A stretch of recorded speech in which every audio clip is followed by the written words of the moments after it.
कार्यक्रम चिया गफ, तपाईको मनको आवाज।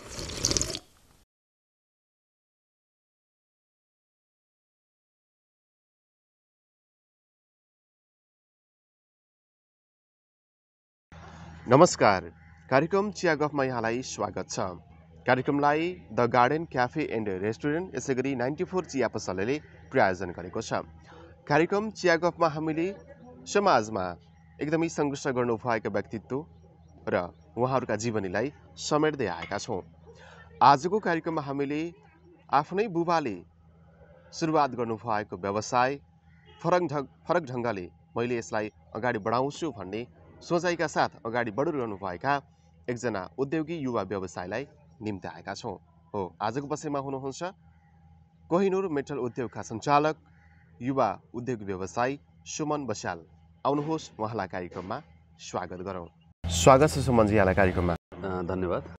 सुमनजीको म बाल्यकाल जान्न चाहे कार्यक्रममा। सुरुवातमै बाल्यकालबाट जाउँ न। तपाईँको बाल्यकाल सम्झिँदाखेरि कस्तो हुनुहुन्थ्यो, कसरी दिनहरू बितिरहेको थियो त्यतिखेर सम्झिँदाखेरि? बाल्यकालको कुरा गर्दा बुटोलमा जन्म भयो मेरो। त्यसै गरी सुरुको दिनहरूमा मेरो स्कुलिङ आइडियल इङ्ग्लिस बोर्डिङबाट सुरुवात हुँदै एसएलसीको मेरो पास आउट चाहिँ न्यू होराइजन स्कुलबाट भयो। बाल्यकालमा अब सुरुबाटै म अलि चञ्चले स्वभाव, साथीभाइहरूसित बढी रमाउने। त्यो बेला अब अहिले जस्तो मोबाइलको प्रयोग पनि नहुने हुँदा बाहिरै बढी घुमफिर गर्ने, बोलाएरै मात्र घर पुग्ने गरिन्थ्यो त्यो उमेरमा हामी। त्यसै गरी एसएलसी पास गर्यो। एसएलसी पास गरिसकेपछि प्लस टू पनि मैले न्यू होराइजनबाटै पास आउट गरेँ।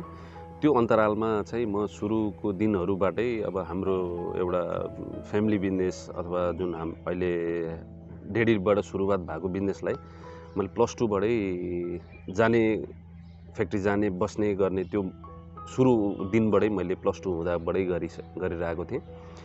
पास आउट भएँ। पास आउट भइसकेपछि कति सालमा यहाँले एसएलसी अनि प्लस टू गर्नुभयो? मेरो एसएलसी चाहिँ 60को विक्रम सम्बन्ध 60को एसएलसी थियो। 2060को एसएलसी थियो। होराइजनबाटै गरेको मैले।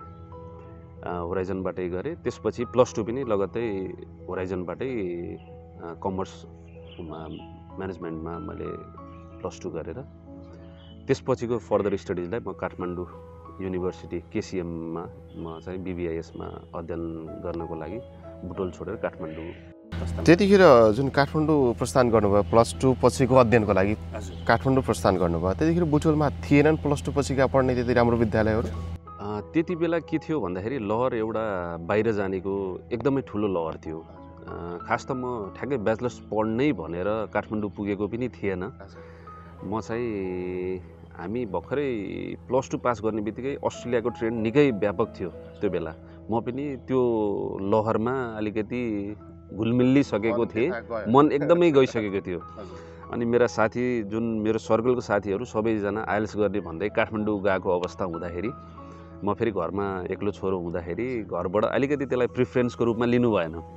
अनि छोरा अब फेरि बाहिर एउटा छोरा त्यो पनि बाहिर गयो भने अनि यहाँ फ्यामिली हाम्रो बिजनेस पनि फेरि कसले सम्हाल्छ भन्ने कुराहरू पनि आदि इत्यादि कुराले होला म काठमाडौँ जाने बित्तिकै सँगसँगै मैले आइएल्स पनि गरेँ र सँगसँगै मैले केसिएममा जुन काठमाडौँ युनिभर्सिटीमा मेरो दिदी सीमा दिदीको जुन उहाँको भनाइबाट एकचोटि एप्लाई गरेर नाम निस्किहाल्यो भने चाहिँ नेपालमा पढ्नु, इनकेस भएन भने बल्ल जानुस् भन्ने कुरा उहाँबाट आइसकेपछि मैले केसिएमको तयारी र अनि आइएल्स सँगसँगै गरेँ। सँगसँगै गर्ने बेलामा चाहिँ के भयो भन्दाखेरि केसिएममा मेरो ब्याचलर्समा नेपालमै नाम निस्कियो। काठमाडौँ युनिभर्सिटीमा नाम निस्किसकेपछि म त्यता आइएल्सलाई एकछिन ब्याक गरेर मेरो सेमेस्टर वाइज हाम्रो 8 सेमेस्टरसम्म थियो। फर्स्ट इयर भ्याउने बेला पनि अब मेरो त्यहाँ सर्कलमा पनि फेरि त्यहाँ पनि अमेरिका जाने ट्रेन्ड चल्यो। फेरि मैले सेकेन्ड सेमेस्टर हुँदा फेरि टोफेल गरेँ है, टोफेल गरेँ होइन। अब अमेरिका जाने भनेर अस्ट्रेलिया छोडेर फेरि अमेरिका जाने, बाहिर जाने भन्ने निकै प्रयास गरियो। अनि टोफेल पनि गरियो। टोफेल गरिसकेपछि फेरि ब्याक यहाँ आइयो। यहाँ आएर डकुमेन्टेसन गर्ने बेला होइन यता यो सकाएर जानु बरु घुम्न जाने होइन या यस्तो यस्तो भनेर फेरि यहाँ घरबाट सम्झाइ गर्नुहुन्थ्यो। अनि त्यसरी चाहिँ मेरो त्यो ब्याचलर्स चाहिँ लास्टमा चाहिँ मैले ब्याचलर्स नेपालमै कम्प्लिट गरेर अनि फेरि रिटर्न यही बुटोलै आएको। बुटोलमा रिटर्न आइसकेपछि जुन काठमाडौँमा पढाइ सक्नुभयो यहाँले होइन, अब अमेरिका जाने तयारी, अस्ट्रेलिया जाने तयारीमा लाग्नुभयो, पढ्नुभयो त्यता पनि, त्यो सबै छोडेर बुटोलमा झर्नुभयो। बुटोलमा झरिसकेपछि बुबा आमाले के भन्नुभयो यहाँलाई? अब यसरी अगाडि बढ होइन, अब हाम्रै उद्योग छ, आफ्नै काम छ होइन, यसैलाई अगाडि बढा भन्नुभयो कि? मार्गदर्शन त एकदमै राम्रो, जुन अहिले म लागिरहेको छु त्यही नै सुरुबाटै मार्गदर्शन थियो मेरो ड्याडी मम्मीको। उहाँहरूले चाहिँ के मेरो ड्याडीले के सोच्नुहुन्थ्यो भने मैले यत्रो बिजनेस गरेँ, यदि फ्युचरमा मेरो पछाडि हेर्ने कोही छैन भने त मैले यत्रो गरेको त खेर जान्छ भन्ने चाहिँ त्यो कुरा मलाई मनमा लाग्यो होइन। यत्रो गऱ्यौँ हामी, अब म दुईजना दाजुभाइ भएको भए पनि मलाई त्यो अवसर हुन्थ्यो होला बाहिर जाने, अथवा धेरै कर पनि गर्नुहुन्थेन होला नेपाल। त्यतिखेर यहाँलाई बाहिर जाने एकदमै रहर थियो कि मनभित्रबाट के थियो? मलाई एकदमै सानैदेखि बाहिर बस्ने, अलिकति बाहिर बस्ने, गाडी घोडा मलाई सानैदेखि सोख। म गाडी घोडामा पनि एकदम सोखिन मान्छे होइन। अनि प्लस बाहिरको एउटा रहन सहनमा चाहिँ होइन त्यो हुर्किँदा कस्तो हुन्छ होला भन्ने त्यो मेरो सानैदेखि कल्पना एकदमै त्यसमा म डुबिरहन्थेँ त्यो बेलामा चाहिँ। जुन विदेश गएका साथीहरूले फोटाहरू राख्ने होइन, त्यतिखेर त अब तपाईँले 2060 सालको कुरा आएर चाहिँ मोबाइलको चलन थिएन भन्नुभयो होइन, थिएन। तैपनि यहाँलाई विदेश जाने रहर कसरी आयो त नि? मेरो आफ्नो आफन्तीमा पनि प्रविधि त्यतिखेर थिएन हजुर, तर पनि यहाँलाई रहर जाग्यो हजुर। कसरी जाग्यो भन्दाखेरि मेरा आफन्तमा पनि मेरो अङ्कल मामाहरू कस्तो भने बाहिरबाट म सानोमा कोइन कलेक्सन पनि गर्थेँ मैले। अनि कोइन कलेक्सन गर्ने अवसरमा अनि त्यो हामी विभिन्न माध्यमबाट जस्तै टुरिस्टहरूसित पनि बोलेर मैले कोइन कलेक्सन पनि गरेँ, अथवा हाम्रो जुन रिलेटिभ्सहरू हुनुहुन्छ उहाँहरू कुनै देशमा आएको घरमा आएको बेला पऱ्यो भने चाहिँ कोइन एक्सचेन्ज गरेर पनि त्यसरी गर्ने अवसरमा उहाँहरूको जुन एउटा देखिन्छ लाइफस्टाइल अथवा त्यो बेलामा त्यतै बढी आकर्षण भइयो। त्यो सानो उमेरमा सबै कुरा थाहा नहुने, उहाँहरूको दुःखको कुरा थाहा नहुने कि उहाँहरूले जुन दुःख गरेर गरेको विकेन्डको क्षणलाई मात्र हेर्ने, अथवा उहाँहरू नेपाल फर्केर आइसकेको कुराहरूलाई घुमेको कुराहरू मात्र हेर्दाखेरि त्यो कुराहरू देखेर चाहिँ बढी आकर्षणमा गइयो त्यो बेला चाहिँ। 2060 सालतिर एसएलसी दिनुभयो यहाँले होइन, त्यतिखेर बुटोल कस्तो थियो नि? बुटवल मैले जाँदाखेरि चाहिँ सायदै यहाँ गाडी पनि गन्नेर हुन्थे, चार पाङ्ग्रे गाडी गन्न मिल्थ्यो। फलानु यो गाडी चढेछ, फलानु यो गाडी चढेछ। बाइकहरूको क्रेज भनेको अलिकति नयाँ ट्रेन्डिङ बाइकहरू पनि थिएन त्यो बेला। अनि पछिल्लो समय जुन रियल इस्टेटले एकैचोटि बुम भइसकेपछि मात्र यी सबै कुराहरू देख्न पाइयो। नभए चाहिँ गाडी चाहिँ फलानुको यो गाडी भनेरै त्यो चिनिने अवस्था थियो। मैले आफूले जान्दाखेरि पनि अब गाडीहरू पनि यो एसयुभीहरू त्यति महँगा गाडीहरू पनि थिएन होइन। हुन्डाईको अथवा सुजुकीको सेन्ट्रो गाडीहरू भन्दाखेरि नै निकै ठुलो कुराहरू हुने बेला थियो। म आफू पारेखी हुँदा पनि मलाई फेरि गाडीका साह्रै रहर हुने होइन। ती कुराले साना कारहरू एसयुभी सेगमेन्टहरू थिएन कि त्यो बेला, साना कारहरू चाहिँ हातमै गनेर हुने बेला पनि थियो बुटोलमा। त्यो बस्तीहरू कतिको धेरै थियो त्यो बेला? बस्तीहरू पनि एकदमै कम थियो होला होइन?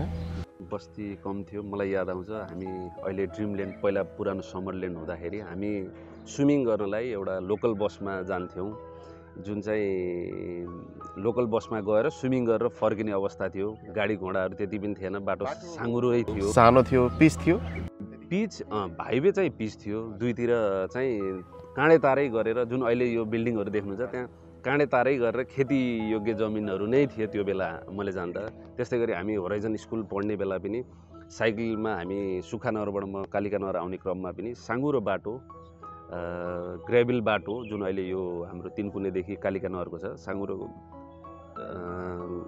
गिटी राखेर साँघुरो बाटो मात्र, जुनमा चाहिँ हामी साइक्लिङ गरेर स्कुल पुग्थ्यौँ त्यो बेला। त्यो अवस्था थियो। यहाँको बुबा रामप्रसाद बस्याल होइन, उहाँको घर चाहिँ स्याङ्जा मालुङ्गा। 2044 सालमा बुटोल औद्योगिक क्षेत्रमा कोइनो मेटल उद्योग उहाँले सञ्चालन गर्नुभयो होइन। कति सालतिर बुवाहरू बुटोलमा झर्नु भएको रहेछ त नि 2044 सालमै बुटोलमा आएर उहाँले उद्योग सञ्चालन गर्नुभएको रहेछ भनेको उहाँले चाहिँ पहिला चाहिँ अझै पहिला सबैभन्दा पहिला रेडियो ट्रेनिङ इन्स्टिच्युट चौडामा गर्नुहुन्थ्यो हामी नजन्मिँदै बिहा नहुँदै चौडामा आरपी रेडियो ट्रेनिङ इन्स्टिच्युट भनेर नेपालकै पहिलो रेडियो ट्रेनिङ इन्स्टिच्युट पनि जहाँ चाहिँ मर्मतदेखि लिएर उहाँले सिपसिका ट्रेनिङ पनि दिनुहुन्थ्यो त्यो गर्ने बित्तिकै लगातार अनि कोइनुर मेटल उद्योग भन्नेतिर चाहिँ जहाँ चाहिँ हाम्रो सुरुमा त अझै दराजहरू कुलरहरू त्यतिखेर स्टिलको दराज हो त्यहाँबाट सुरुवात गरेर आज चाहिँ अब यो अवस्थामा आइपुगेका छौँ 2044 सालमा बुटोल औद्योगिक क्षेत्रमा जुन कोइनुर मेटल उद्योग सञ्चालन गर्नुभयो औद्योगिक क्षेत्रमै होइन हाम्रो सुरुमा फ्याक्ट्री इस्टाब्लिस भएको चाहिँ हाम्रो गङ्गा मार्ग जुन चाहिँ सुक्खानगरमा प्रदर्शनी गेट पारिपट्टिबाट गङ्गा मार्ग भन्ने ठाउँ छ त्यहाँ चाहिँ त्यहाँबाट सुरुवात भएको हाम्रो कोइनुर मेटल उद्योग 2044 सालमा चाहिँ बुटोल उद्योगमा आउनुभयो कि कसो औद्योगिक क्षेत्रमा 2044मा आइएन हामी चाहिँ पहिला बाहिरै थियौँ त्यसपछि हामीले लेगगार्ड गर्ने क्रममा कस्तो भने ठाउँ ठुलो चाहिने र अनि ठाउँ ठुलो चाहिने अवस्थामा ठ्याक्कै त्यो लकिली चाहिँ अब अहिले त औद्योगिक क्षेत्रमा जग्गाको अभाव निकै एकदम चरम सीमामा पुगेको छ त्यो अवस्थामा लकिली हामीले चाहिँ एउटा जग्गा पाइयो त्यो जग्गा पाउँदाखेरि हामी चाहिँ त्यता सिफ्ट गऱ्यौँ लेगार्डलाई चाहिँ त्यहाँबाट सुरुवात गरेर अहिले हामी त्यता औद्योगिक क्षेत्रमा बुबाले चलाएको जुन उद्योग छ अहिले यहाँले आफूले सञ्चालकको रूपमा हुनुहुन्छ तपाईँ होइन +2 गरिसकेपछि तपाईँले सुरुवात गर्नुभयो कि कति सालमा यहाँले आफ्नो बुबाको उद्योगलाई चाहिँ मैले अब सम्हाल्न सक्छु भनेर चाहिँ कन्फिडेन्सका साथ अगाडि बढ्नुभयो कन्फिडेन्सका साथ अगाडि बढेको त म ब्याचलर सकेर आइसकेपछि काठमाडौँबाट फर्किसकेँ त्यसपछि मैले MBA पनि यहीँबाट गरेँ MBA गरिसकेपछि बुटोल आइसकेपछि नै मैले विवाहपछि नै फुल्ली अझै अब ह्यान्डओभर भनेर किनभने ड्याडी अहिले पनि हुनुहुन्छ मलाई सपोर्टलाई हामी बाउ छोरा नै सँगै एज अ फ्रेन्डली नै छौँ हामी होइन हरेक कुरा सेयर हुन्छ होइन बिजनेसका हरेक कुराहरू सेयर हुन्छ सँगै हिँड्छौँ हामी साथी जस्तरी नै हिँड्छौँ हामी अहिले पनि ब्याक टु ब्याक सपोर्ट एकदमै छ उहाँको म चाहिँ फुल्ली इङ्गेज भएको चाहिँ बुटोल आइसकेपछि ब्याचलर्स पछि नै फुल्ली इङ्गेज भयो काठमाडौँबाट फर्किसकेपछि सम्हाल्न हजुर जस्तो सुमनजी कोइनुर मेटल उद्योग यहाँहरूले सञ्चालन गरिराख्नु भएको छ सुरुवातमा हेलमेटबाट यहाँहरूले सुरु गर्नुभयो होइन हेलमेट चाहिँ हाम्रो भर्खरै 4-4.5 वर्ष मात्र भयो हेलमेट चाहिँ म आइसकेपछि नयाँ थपिया बिजनेस हो हजुर त्योभन्दा पहिला हामीले उत्पादन गर्ने चाहिँ एयर कुलर सबैभन्दा हाम्रो प्रख्यात जुन चाहिँ एउटा कोइनुर ब्रान्ड बसेको चाहिँ एयर कुलर हजुर नेपालमा पहिलो एयर कुलर त्यसै गरी लेगार्ड पनि नेपालमा पहिलो कोइनुर लेगार्ड भनेर नेपालमा पहिलो त्यसै गरी हेलमेट पनि प्लास्टिक सेगमेन्टमा जुन चाहिँ फुल्ली प्रोडक्सनमा चाहिँ नेपालमा पहिलो हामी नै हो फुल्ली प्रोडक्सनमा आउँथे बाहिरबाट आउने फाइबरकोहरू बन्थ्यो यहाँ तर प्लास्टिक सेगमेन्टमा जुन चाहिँ हेलमेट एउटा सेफ्टी पर्पोजलाई युज हुने चाहिँ प्लास्टिकबाट बन्नुपर्छ हेलमेटहरू त्यो कन्सेप्ट चाहिँ हामी नेपालमा पहिलो गरे हो मेटलबाट सेफ्टी छैन यसको मतलब मेटलबाट भनेको हेलमेटको लागि प्लास्टिक जस्तै लेगार्ड भनेको मेटलको भयो लेगार्ड भनेको खुट्टाको लागि र बाइकको प्रोटेक्सनको लागि हो भने चाहिँ हेलमेट भनेको हेड इन्जुरी इन्स्ट्यान्ट केही तपाईँहरू बाइक एक्सिडेन्ट इनकेस भइहाल्यो भने पनि मेजर इन्जुरी भनेको टाउकोबाट लाग्ने हो त्यो इन्जुरीलाई बचाउनलाई चाहिँ हेलमेटको प्रयोग गरिन्छ त्यो चिज चाहिँ कस्तो भन्दाखेरि एउटा प्लास्टिक हेलमेट भनेको सेगमेन्टमा हेर्दाखेरि ABSबाट भन्छ त्यो दानाको प्रकार हो त्योबाट चाहिँ हामीले त्यो अनुसारको त्यो ग्रेडको हेलमेट चाहिँ हामी बनाउँछौँ हामी आफै उत्पादन गर्छौँ त्यो ग्रेड प्लास्टिकबाटै हेलमेट बनाउनुहुन्छ होइन लेगगार्ड र अहिले हेलमेट पनि सँगसँगै उत्पादन अगाडि बढाइराख्नु भएको छ यहाँभन्दा पछाडि पनि अब केही नयाँ थप्ने कन्सेप्ट छ कि के छ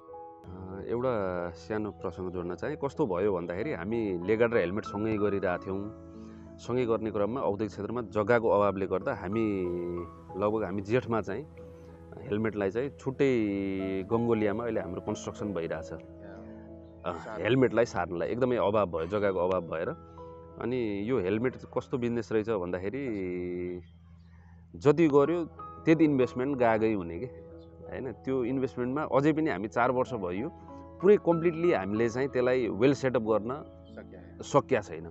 अब लगभग जहाँसम्म हुन्छ हजुरको अब हामीले जुन अहिले नयाँ ठाउँमा 51,000 को स्क्वायर फुटको पुरै एरियामा अहिले चाहिँ हामी सिफ्ट गर्दैछौँ।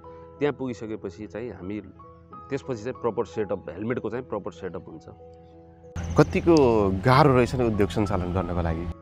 उद्योग सञ्चालन गर्नलाई धेरै कठिन छ। जस्तै हजुरको कस्तो छ भन्दाखेरि स्टार्टिङदेखि लिएर हजुरको सबै कुराहरूको हेडेक एउटै सिङ्गल मान्छे लिनुपर्छ। अब यहाँको लागि त बुबाले सुरुवात गरिदिनु भयो, अलिकति सजिलो भयो, प्लस पोइन्ट भयो। त्यही पनि यहाँले बुबाले यहाँको हातमा दिँदाखेरि कतिको गाह्रो महसुस गर्नुभयो?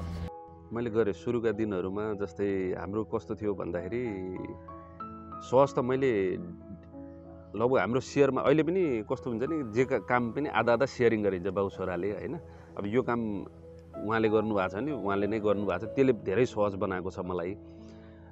तर ओभरअल म्यानुफ्याक्चरिङ इन्डस्ट्रीमा हेर्दा चाहिँ के छ भन्दाखेरि एउटा पर्चेसदेखि लिएर प्रोडक्सनदेखि लिएर एचआरको कामदेखि लिएर हैन अनि मार्केटिङदेखि लिएर पैसा कलेक्सनसम्मको चाहिँ तपाईँको सिङ्गल एउटा मान्छेको टाउकोमा जिम्मेवारी बनिराखेको हुन्छ। त्यो कहिलेसम्म बनिराखेको हुन्छ भने त्यो अनगोइङ प्रोसेसै भइरहेछ कि त्यो जबसम्म त्यो फ्याक्ट्री सञ्चालन हुन्छ त्यो कुरा चाहिँ सधैँभरि।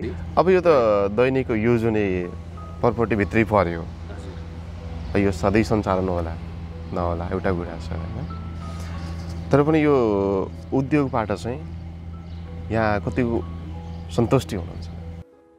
गर्ने उद्योग नै हो। अब जति दुःख परे पनि फेरि गर्ने उद्योगै हो। एउटा के छ भन्दाखेरि उद्योगमा नसा परिसक्यो। अब जस्तै के गर्ने त भन्दाखेरि त्योभन्दा विकल्प अब सोच्न नसक्ने अवस्था आइसक्यो। अनि त्यही भएर एकछिन मलाई त ट्रेडिङमा पनि जाउँ कि जस्तो पनि भएको थियो सुरुमा। हामीले यही हेलमेट गर्नुभन्दा अगाडि पनि ट्रेडिङमा जाने हो कि भनेर पनि एकछिन कुरा भयो हामी डेडीको र मेरो।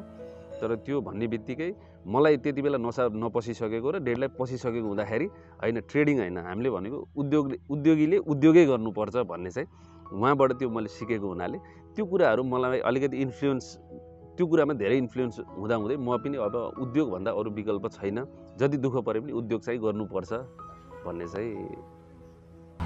बुबाले यहाँलाई बाटो देखाइदिनु भयो, यहाँले अहिले सम्हालिराख्नु भएको छ। बुबा आमाहरूले के भन्नुहुन्छ? कतिको खुसी हुनुहुन्छ? छोरो जुन विदेश जाने भूत छोडेर यही लाग्दाखेरि?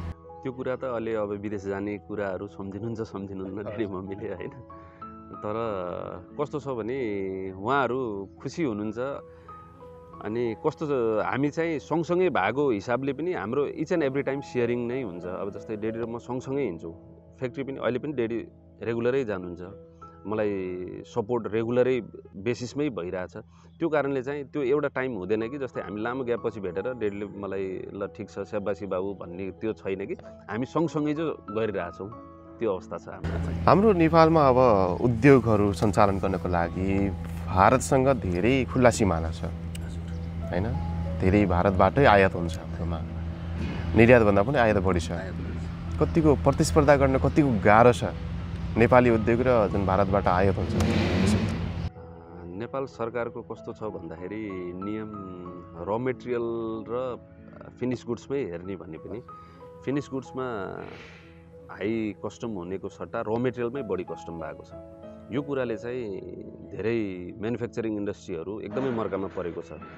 उहीँबाट र मेटेरियल ल्याऊ, त्यो पनि एकदम हाई कस्टममा आफूले भित्राउने, त्यसपछि त्यसलाई फेरि प्रोडक्सन गरेर उता कम्पिट गर्न त एकदमै गाह्रो अवस्था हो।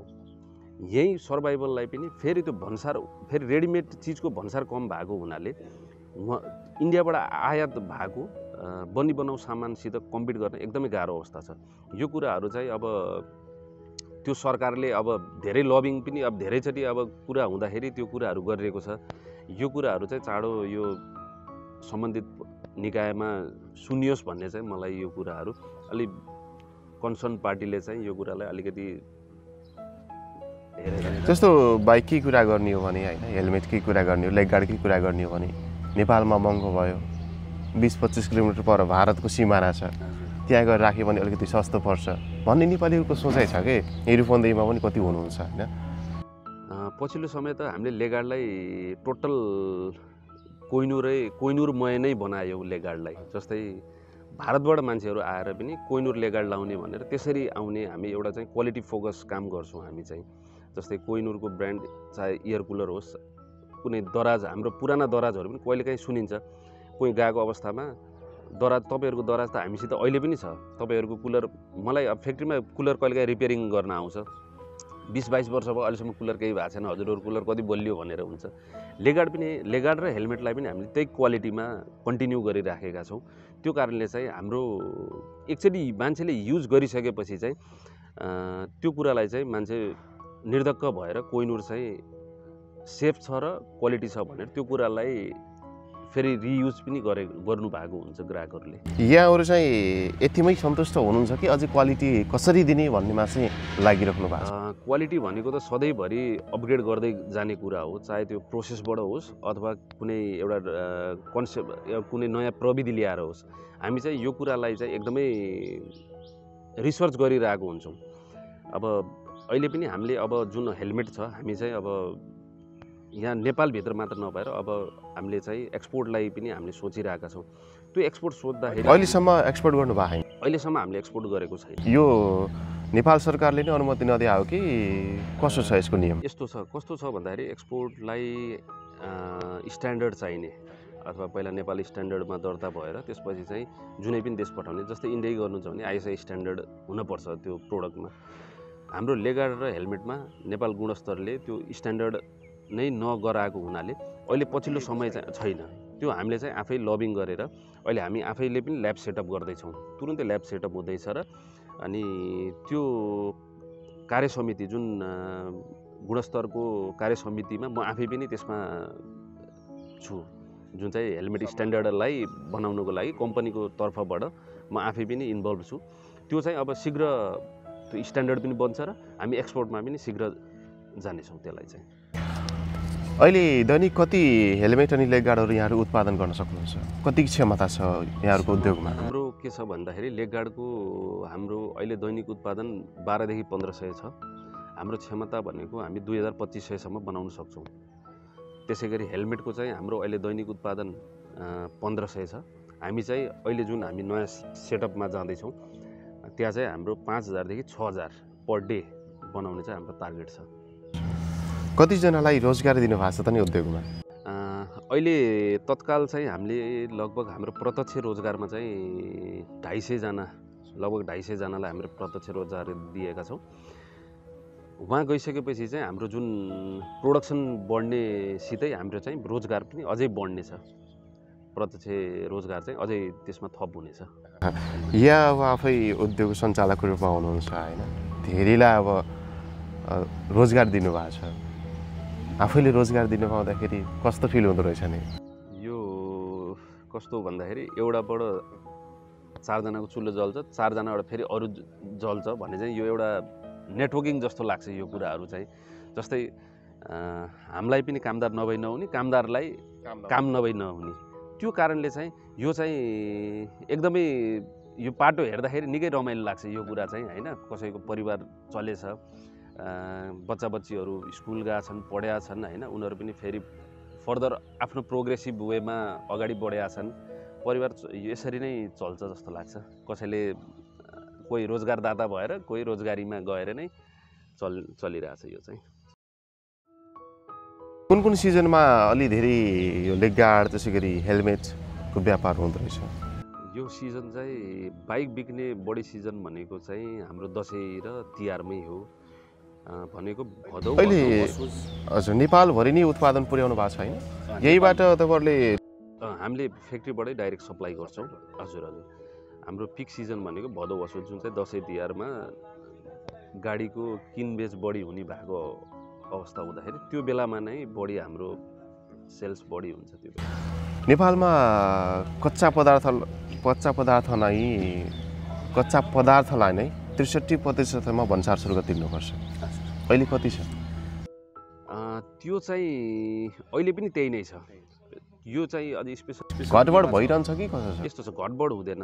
अब के छ यो अलिकति महँगो भएन र? धेरै महँगो भयो यो कुराले गर्दाखेरि। अब जस्तै यो चाहिँ कहाँबाट कुरा आएको थियो भने यो हेलमेटको कच्चा पदार्थ पेन्टमा हो, पियु पेन्टमा यो चाहिँ लागेको कस्टम हो। यसलाई चाहिँ अब हामीले सम्बन्धित निकायमा पनि भनेको त छौँ। अब त्यहाँबाट के छ, अब सुनवाई हुने नहुने त अब उहाँहरूले नै गर्ने कुरा हो। हामी त अब एक पक्ष मात्र बोल्ने, अब निर्णय कुर्ने हो। अब छिटै अब बजेट भाषण पनि हुँदैछ। अब यसमा हामी आशा छौँ यो कुराहरू चेन्ज भएर पक्कै पनि आउला। इनकेस यो भएन भने पनि कमसेकम तयारी वस्तु हेलमेटको मूल्याङ्कनमा बढोस् अथवा कस्टममा बढोस्। त्यो भइसक्यो राज्यलाई पनि हुने, यता पनि घट्न नपर्ने। त्यो अवस्थामा पुगे पनि हामी चाहिँ त्यता पनि खुसी छौँ। भारतबाटै कच्चा पदार्थ महँगोमा ल्याउनु पर्दाखेरि नेपाली बजार नै महँगो भएको, जसरी भन्सार शुल्कै महँगो तिर्नुपर्छ भनेपछि त्यो नेपाली बजार त महँगो यसै नै हुने भयो होइन। यहाँ रूपन्देही उद्योग सङ्घको एसोसिएट सदस्य पनि हुनुहुन्छ होइन। के छन् आगामी प्लानहरू हुन्छन् होइन उद्योग सङ्घको तर्फबाट सरकारको माग, सरकारलाई यस्तो माग राख्ने जुन यही भन्सार शुल्क पनि अलिकति घटाइदिए हुन्थ्यो भन्ने हुन्छ? हाम्रो यो माग, म एसोसिएट सदस्य 2 कार्यकाल भएँ। त्योभन्दा अगाडि मेरो डेडी पनि त्यहाँ सल्लाहकार रूपन्देही उद्योग सङ्घमा हुनुभएको। यो कुरालाई हामीले धेरै वर्षदेखि लबिङ गरिरहेछौँ, अथवा हामीले जुन गर्नुपर्ने कामहरू, जुन चाहिँ हामीले पत्र पठाउने कुराहरू रेगुलर हरेक वर्ष नै भइरहेछ। तर यो सुनवाई चाहिँ अलि नभएको अवस्था छ। त्यसै गरी अस्ति भर्खरै परामर्श समितिको हाम्रो भैरवामा बैठक बस्दाखेरि पनि त्यहाँ पनि हामीले यो जुन 78 सालको लागि बसेको थियो त्यसमा पनि हामीले पत्र नै दिएका छौँ। योपालि चाहिँ अब होप छ जहाँसम्म यो कार्यान्वयन हुन्छ कि भन्ने चाहिँ हामी आशा छौँ। यति ढिला सरकारले किन गर्छ कि जुन नेपालमै उत्पादन यहाँले गरिराख्नु भएको छ, त्यही पनि भारतबाट कच्चा पदार्थ ल्याउनुपर्छ, त्यसमा अलिकति कम गरिदिए त नेपाली बजार पनि सस्तो हुन्थ्यो नि। सरकारले हरेक कुरामा सुनवाई गर्न ढिलाइ किन गर्छ? यो अब सम्बन्धित निकायमा ठ्याक्कै नपुगेर हो कि अथवा सम्बन्धित कोही न केही कुराहरू ल्याकिङ, के कुरामा ल्याकिङ भएको छ। अब जस्तै कुराहरू आउँछ, जस्तै उहाँ उद्योग सङ्घमा पनि हामी अब कस्तो कुरा आउँछ भन्दाखेरि केही छ भने पठाइदिनुहोस् है भनेर माथिबाटै कुरा आउँछ। त्यो कुरालाई हामीले रिटर्न रिटर्न फर्ममै पनि दिएका हुन्छौँ। अब त्यहाँ पुग्दा धेरै कलेक्टिभ त्यो कुराहरू भएर उहाँहरूले एभोइड गर्ने भएको भएर हो कि अथवा आइरहेको कुरालाई किन छोड्ने भन्ने कुरा भएर हो कि होइन, यी कुराहरू चाहिँ ठ्याक्कै अब के हो भन्ने कुरा बुझिया छैन होइन। कि त्यस्तो छ भने आइरहेको कुरालाई कम नगर्ने हो भने बाहिरबाट आएको बनाउ सामानलाई पनि त्यसलाई पनि बढाएर अझै राजस्व पनि बढ्ने र कम्पिट गर्न सहज हुने त्यो अवस्था गराए पनि हामी त्यसमा पनि खुसी हुनेछौँ। जुन सरकारले तपाईँले 63% तिर्नुहुन्छ भन्सार शुल्क होइन, सरकारले कतिको सहयोग गर्छ उद्योग व्यवसायहरूलाई? अहिले त स्थानीय सरकार पनि आइसकेको छ होइन, समन्वय कस्तो छ? उद्योग व्यवसायलाई सहयोग कस्तो खालको छ? सहयोग भनेर अब उहाँहरूबाट अपेक्षा भन्दा पनि अब आफैले नगरेर हुँदैन होइन। अरूको अपेक्षा भनेको त गरेको पनि छैन। अब गर्दा पनि बढी अपेक्षा राख्दाखेरि झन् त्यो भएन भने आफू डाउन भयो जस्तो फिल हुन्छ। त्यो कारणले हामीले धेरै अपेक्षा राख्ने नै बेकार हो जस्तो लाग्छ है हामीले अहिले चाहिँ नेपालको सन्दर्भमा। ठिक छ, यहाँ युवा उद्योगी व्यवसायी हुनुहुन्छ, धेरै नेपालीहरू हुनुहुन्छ कि नेपालमा केही गर्न सकिएन, केही छैन भनेर दिक्क मान्नुहुन्छ, लाख फसाउनुहुन्छ विदेश जाने चक्करमा। किन नेपालमा केही नभएकै हो त? यसमा के छ भन्दाखेरि सुरुमा मान्छेले स्टार्टिङमा जस्तै मलाई बेस भयो, मैले यही कुरा गर्ने हो भनेर मलाई लाइन देखियो, बाटो देखियो, मेरो क्लियर थियो। लाइन नदेख्नु भएकालाई चाहिँ कसरी देखाउन सकिन्छ? अब नदेखेकोलाई यस्तो छ, कस्तो छ भन्दाखेरि बाटाहरू धेरै छन्, ती धेरै बाटाले गर्दा कन्फ्युजन धेरै हुन्छ। मैले के भन्छु भन्दाखेरि कुनै पनि व्यक्तिले काम सुरुवात गर्दाखेरि आफू के कुरामा विज्ञ छ अथवा आफ्नो चाहना के हो भन्ने कुरा पहिला त्यो आफूले स्टडी गर्नुहोस्। कसैको लैलैमा फलानुले यो गरेछ अथवा फलानुले यो गरेर कमाएको भन्ने त्यो लैलैमा लाग्नु भयो भने ढिलो चाँडो बिग्रिनुहुन्छ। नेपाली समाज नै यही छ कि एउटाले के अलिकति राम्रो प्रगति गर्यो भने ओहो यसले त यस्तो गर, मैले पनि यही गर्छु, खुट्टा तान्ने प्रवृत्ति के डाहा गर्ने प्रवृत्ति, यो चाहिँ हटाउनुपर्छ। यो चाहिँ एकदमै हटाउनुपर्छ। मैले यही कुरा जोड्दै थिएँ।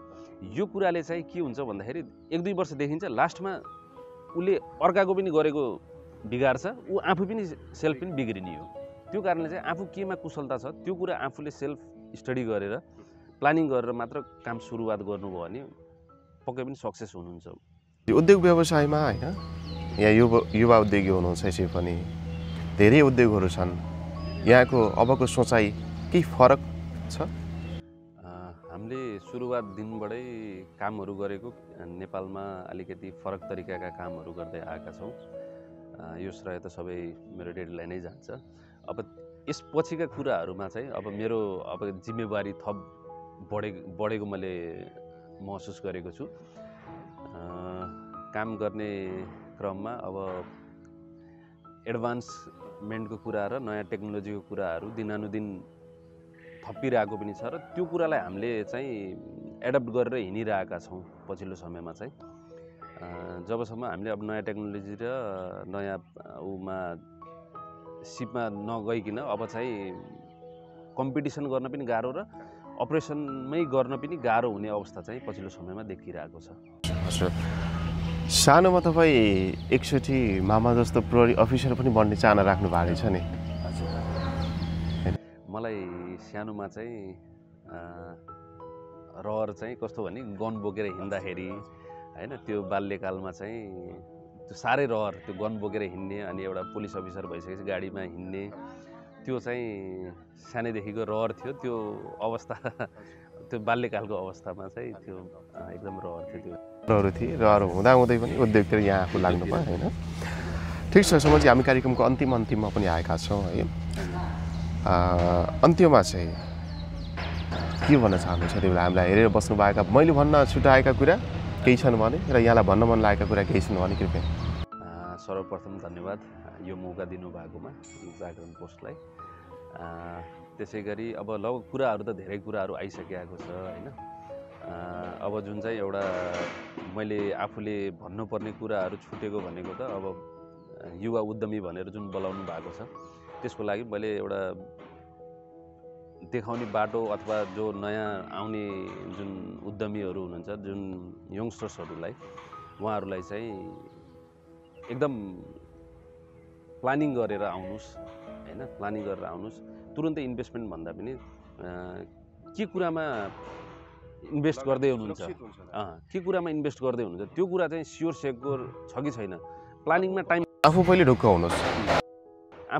हुनुहोस्, अरूको लैलैमा लाएर अथवा फलानुले यो गरेछ अथवा फलानुको यो छ, फलानुले यो भनेछ भनेर नगर्नुहोस्।